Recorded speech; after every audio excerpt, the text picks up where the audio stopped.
Сәлеметсіздер ме, менің жерлестерім? 1994 жылы Ақтайлақ би атындағы орта мектептің түлегі, сонымен қатар мектептің тұңғыш алтын белгі иегері Қайсанова Жанар Жармұхамбетовнамын. Қазіргі уақытта Әлихан Бөкейхан университетінің ақпараттық технологиялар және экономика факультетінің декан орынбасары қызметін орындаудамын. Сонымен қатар Әлихан Бөкейхан университетінің жаратылыстану ғылымдарының докторанты, ақпараттық техникалық ғылымдар кафедрасының аға оқытушы қызметін орындаудамын. Кәкен Көкенов туралы енді айта кетсек, ол кісі маған физика пәнінен сабақ берді, білім берді. Ол кісіні еске алардан бұрын мынандай өлең шумақтарын оқып берсем: ұстаз болу жүректің батырлығы, ұстаз болу сезімнің ақылдығы, ұстаз болу мінездің күн шуағы, ұстаз болу адамның асылдығы. Міне осы өлең шумақтары Кәкен Көкеновке арналғандай болып тұр. Өйткені ол кісінің сабақ беру жәнегі әдісінен, тактикасынан айта кететін болсам, әлі есімде, алдыңғы партаға отырып алып, ол кісінің жәнегі зертханалық сабақтарын, сонымен қатар сабақты түсіндіру, және өзім физика пәніне құмар болғандықтан, ол кісінің жәнегі формулаларды қорытып шығаруы, тіпті кітапта жоқ, жәнегі екі заңды біріктіріп, бір қорытып, бір есепті шығару жәнегі әдістері мені өте таңғалдыратын. Сонымен қатар есімде қалғаны екі заңды қорытып, жәнегі бір есепті маған үйге берген. Мен 2-3 күннің ішінде жәнегіні шығарып алып келген кезде, міне ол кісінің айтқаны күлімсіреп кәне күліп қойып, неге тез шығардың, неге бір апта бұл есепке бір апта жұмсамадың деп кәне қойғаны, тек күлімсіреді. Яғни бұл жерде ұстаздық жағынан айтатын болсақ, асырып мақтамай, тек кәне күлімсіреп, ары қарай тағы да мен саған беретін есептерім бар деп кәне жаймен кәне айтты. Бұл жерде өзім ұстаз болғаннан кейін айтатыным, ұстаз деген тек кәне және білімді оқушының бойына сіңіріп кәне қоймай, оған адамгершілік қасиетпен қарау. Сонымен қатар Кәкен Көкенов бізге тек кәне білімді кәне сіңірмей, ол кісі бізге еңбекқорлық, жәнегі талаптану, осы қасиеттерді бойымызға сіңіре білді деп ойлаймын. Өзім Абай атындағы мемлекеттік университетті бітіргенмін.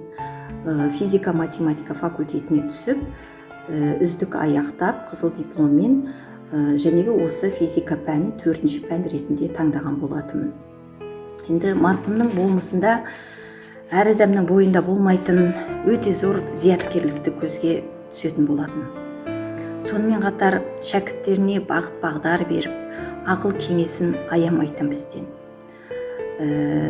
Өмірде мамандық таңдау деген бұл өте үлкен, өте жауапты қадам деп ойлаймын. Сондықтан қаншама мамандық алдымызда тұрды, жан-жақты мамандықтар өте көп. Соның ішінде жәнегі икемділікті, шеберлікті, шәкірт жандылықты, мейірімділікті қажет ететін осы ұстаздық мамандығын мен таңдағаныма өкінбеймін. Осы жолда, осы мамандықты таңдауда бір түрткі болатын себеп осы Кәкен Көкенов мұғаліміміз деп айтуыма болады. Ұстаз жолы қиынырақ басқадан, сырлары көп сыртқа әлі шықпаған, шаршаса да осы жолдың бойында қандай рахат, шын бақытын тапса адам деп осы шумақтарды айтуыма болады. Міне осындай марқұмның қаншама міне бізге сіңірген еңбегі, білім жолындағы ол кісінің шәкірттеріне аянбай тер төккені ешқашан ұмытылмайды деп ойлаймын. Барлығымыздың жүрегімізде. Мен өзіме білім берген, сабақ берген барлық ұстаздарымды өте қатты құрметтеймін. Кәкен Көкеновтің енді ұрпағына, бала-шағасына жақсылық тілеймін, амандық тілеймін. Барлығымыз аман болайық, жұртымыз аман болсын. Алла тағаламыз тек қана сіздерге жақсылық берсін. Марқұмның жаны жәннатта болсын. Рахмет. Ассалаумағалейкум, құрметті ұстаздар және оқушылар. Осы енді Кәкен Көкеневичтің естелігі туралы бір кішкене қысқаша айта кетерім. Кәкен Көкеневич мен осы физика пәнінен ұстазым болатын керемет жан еді.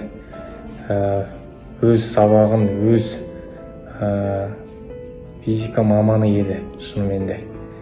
Ол кісіден алғанымыз өте керемет, көп қызықты жағдайларда болды талай.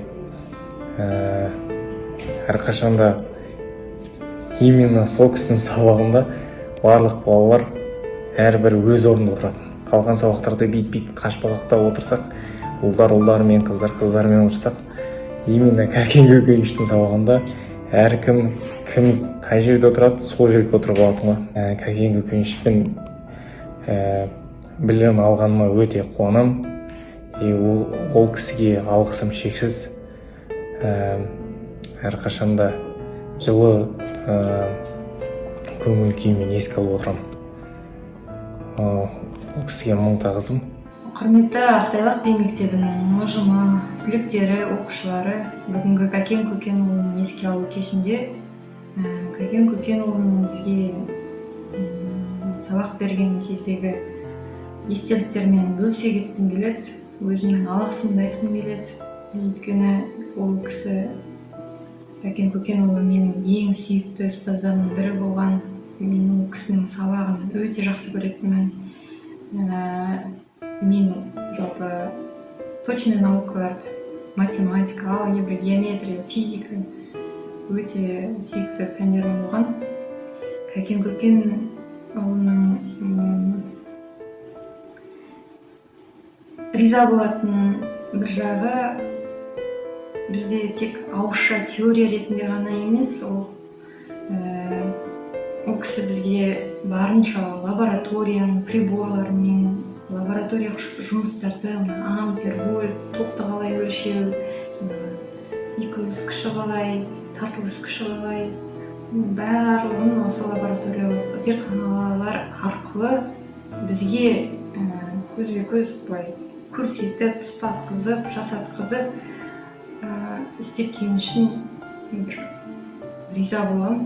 Өйткені мен студент болған кезде политехта басқа райондардан келіп оқыған студенттер ондай лабораториялық приборлар бірінші рет көрген. Сонда Кәкен Көкенұлының лабораториялық аспаптарын, приборларын бізге деп, оқушыларына деп, анау жаңа мектептен сақтап, оны қызғыштай осы оқушыларға көрсетейін деп, сондай өзінің сабағына деген берілгендігі ғой ол кісінің.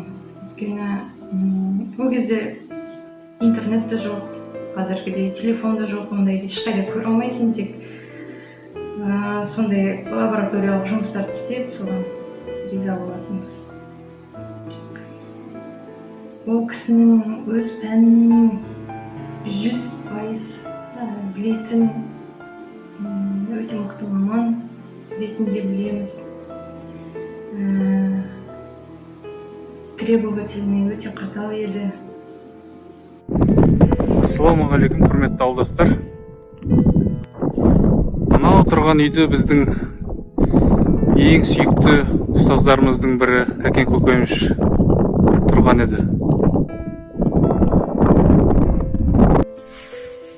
Ол кісінің бізге берген еңбегі, бізге берген білімі орасан зор. Себебі біраз түлектердің тағдырына себепші болды. Себепші болуының себебі, жеке өзімді айтсам, өзім физика пәнін таңдағам. Ол кісінің берген білімі академияда берген ұстаздардың білімінен де артық болды. Себебі мен академияға түскен кезде ол жердегі оқу барысы маған оңай түсті. Себебі Кәкен Көкеневичтің еңбек беру бағдары, үлгісі ерекше еді. Сол кісінің замандастарының да білім беру ерекшеліктері көп, сапалы білім беретін. Енді Кәкен Көкеневичтің менің өмірімдегі орны ерекше.